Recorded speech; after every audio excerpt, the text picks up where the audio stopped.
2016 CX-5.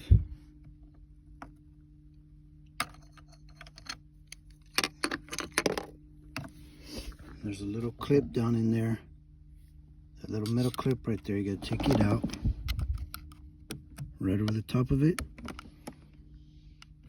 Pull it out. Shift knob will now come right off. Put the car off. Take this out. Gotta push this in there and pull your shifter back at the same time. But hopefully that helps somebody out doing a little troubleshooting. So this seems to be in good working condition. So I'll continue checking.